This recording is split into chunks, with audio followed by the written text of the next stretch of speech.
आज का टॉपिक है एनसीएफ 2005 जो प्रत्येक परीक्षा में हर बार आता है। इसमें से कम नहीं तो 2, 3, 4 प्रश्न अवश्य आते हैं। तो चलते हैं कि ये एनसीएफ होता क्या है, इसका क्या उद्देश्य था, इसकी क्या विशेषता थी, तो और एनसीएफ को क्या बोलते हैं, इसकी फुल फॉर्म क्या है। तो पहले चलते हैं हम एनसीएफ 2005 राष्ट्रीय पाठ्य चर्चा की रूपरेखा, इसे हिंदी में बोलते हैं राष्ट्रीय पाठ्य चर्चा की रूपरेखा। एनसीएफ की फुल फॉर्म है नेशनल कैरिकुलम फ्रेमवर्क।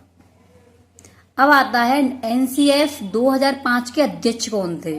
जो एनसीएफ बनाया था उसका सबसे बड़े अध्यक्ष कौन बने थे, प्रोफेसर यशपाल। नेक्स्ट प्रश्न है हमारा एनसीएफ 2005 के निर्देशक कौन थे। जिसने निर्देशक दिया था वो कौन था, प्रोफेसर कृष्ण कुमार। कौन था, professor Krishna Kumar. Please video को अवश्य देखें और अच्छा लगे तो लाइक और कमेंट करके बताएं और एक नोटबुक ले लें और अपनी नोटबुक में लिखते चलें क्योंकि अपना लिखा हुआ बहुत ही जल्दी याद हो जाता है। अब इस एनसीएफ के उद्देश्य क्या थे, ये क्यों लागू की गई थी एनसीएफ। तो इसके उद्देश्य थे, नंबर फर्स्ट है कि बच्चों का सर्वांगीण विकास करना। जो बच्चे हैं उनका पूर्ण रूप से विकास होना चाहिए। दूसरा पॉइंट था, इसका उद्देश्य था बच्चों को स्कूली शिक्षा के साथ बाहरी शिक्षा से जोड़ना। यानी ये नहीं कि स्कूली शिक्षा में रहे, बाहरी शिक्षा से भी उनको ज्ञान होना चाहिए। जैसे लिंग, जाति, धर्म, जितने भी भेदभाव हैं वो सब समाप्त हो जाए।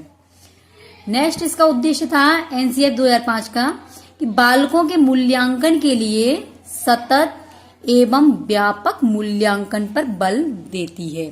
यानी जब बच्चों का मूल्यांकन हो तो छोटे रूप से नहीं हो कि सूक्ष्म रूप से, उसका लगातार होना चाहिए और बड़े रूप से उसका मूल्यांकन होना चाहिए कि बच्चे में क्या कमी है और क्या अच्छाई है, जिससे इसकी कमियां निकालती जाए। नेक्स्ट था नई सोच, तर्क क्षमता, चिंतन आदि विकसित करना, परीक्षा में सुधार करना। ये एनसीएफ 2005 के उद्देश्य हैं। अब अगला है इसी में कि एनसीएफ 2005 में कितने सिद्धांत दिए गए हैं। इसमें एनसीएफ 2005 में सिद्धांत कितने हैं, तो इसके सिद्धांत कितने हैं, 5। टॉपिक आज प्रश्न आता है कि एनसीएफ 2005 के कितने सिद्धांत थे, तो इसके कितने थे, 5। नंबर 1 था इसका ज्ञान को बाहरी जीवन से जोड़ा जाए। नेक्स्ट है रटने की प्रणाली न हो, यानी कि रटने की जो प्रणाली है वो खत्म हो जाए। रटा हुआ याद नहीं होता बल्कि उसे समझा जाए। थर्ड नंबर था पाठ्य पुस्तक पर केंद्रित न हो शिक्षा। ये नहीं हो कि पाठ्य पुस्तक पर रहे, उससे बाहर की शिक्षा भी बच्चे को दी जाए। अगला था कक्ष को गतिविधियों से जोड़ा जाए और इसे लचीला बनाया जाए। 5वां नंबर था इसका राष्ट्रीय महत्व बिंदु को पाठ्यक्रम में शामिल किया जाए। जो हमारा राष्ट्र है उसके जो महत्व बिंदु हैं वो इस पाठ्यक्रम में शामिल किए जाएं। ये एनसीएफ 2005 के क्या थे, सिद्धांत। अब है कि एनसीएफ 2005 के अंग क्या है, इसे भाग्य क्या है। जो भाग हैं कितने भागों में वितरित है। नंबर 1 परिप्रेक्ष्य, सेकंड नंबर है सीखने का ज्ञान, थर्ड है पाठ्य चर्चा के क्षेत्र, स्कूली अवस्थाएं एवं आकलन। अगला है विद्यालय व कक्षा का वातावरण। नेक्स्ट है व्यवस्थागत सुधार, जो व्यवस्थागत है उसमें सुधार भी होना चाहिए। नेक्स्ट इसमें प्रश्न है हमारा कि एनसीएफ 2005 किसकी रूपरेखा है। ये इसकी रूपरेखा जो है वो किसकी है, किसकी देन है, तो ये थी हमारी रविन्द्रनाथ टैगोर की निबंध सभ्यता व प्रगति से हुआ। एनसीएफ 2005 में रूपरेखा के तहत सभी भाषा किया गया अनुवाद। सभी भाषाओं में ये इसके अंदर दिया गया है, हमारी 22 भाषाएं हैं तो 22 भाषाओं में भी एनसीएफ का अनुवाद है। मोस्ट इम्पोर्टेंट बिंदु है इसके कि विद्यार्थियों को रटने से मुक्त कराया जाए। इसका जो बिंदु था कि जो रटते हैं बच्चे उनको मुक्त करा दो। नेक्स्ट है शिक्षा बाल केंद्रित हो, बच्चे के हिसाब से शिक्षा होनी चाहिए। अगला है एनसीएफ 2005 का निर्माण एनसीईआरटी ने किया। इसका प्रमुख लक्ष्य आत्मज्ञान कराना था। आत्मज्ञान माने बच्चे का जो आत्मज्ञान है, बच्चा क्या चाहता है वो सब कुछ इसके अकॉर्डिंग किया जाता था। इसकी विशेषताएं क्या हैं एनसीएफ 2005 की? एनसीएफ 2005 के अनुसार भाषा बच्चे की मातृभाषा होगी। आ जाता है कि एनसीएफ 2005 में बच्चे की भाषा कौन सी थी? तो मातृभाषा।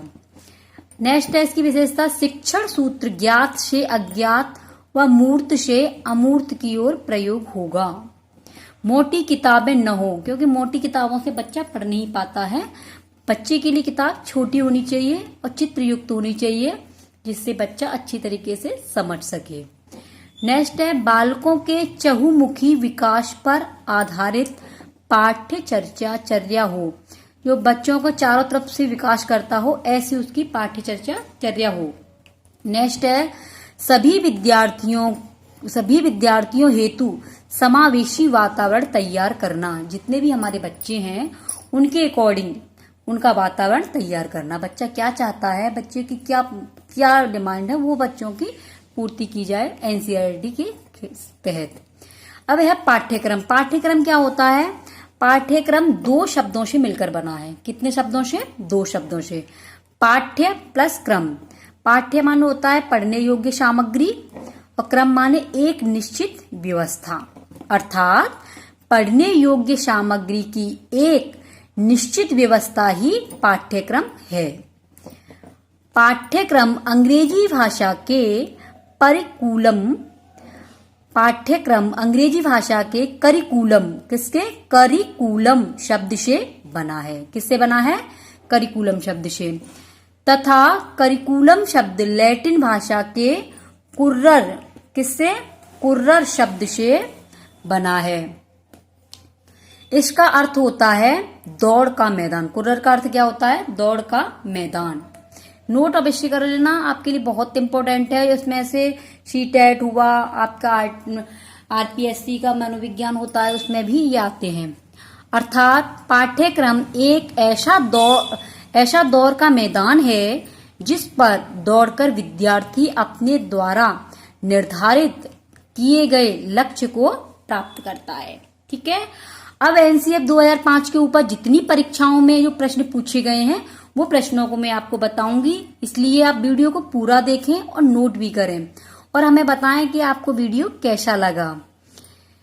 पहला प्रश्न हमारा, किस मंत्रालय की पहल पर एनसीएफ 2005 तैयार किया गया था? तो किसकी मंत्रालय की पहल पर किया गया था? मानव संसाधन विकास मंत्रालय। नेक्स्ट है विद्यालय शिक्षा का अब तक का नवीनतम राष्ट्रीय दस्तावेज है एनसीएफ 2005। एनसीएफ 2005 का प्रमुख सूत्र है बिना भार के अधिगम, यानी बच्चे पर कोई भी वजन नहीं होना चाहिए, उसे बिना वजन के सिखाना चाहिए, कोई प्रेशर बच्चे को नहीं देना चाहिए। नेक्स्ट है एनसीएफ 2005 में बल दिया गया है, किस पर दिया गया है? शांति के लिए शिक्षा। जो बच्चे को शिक्षा दी जाए वो शांति के अकॉर्डिंग दिया जाए।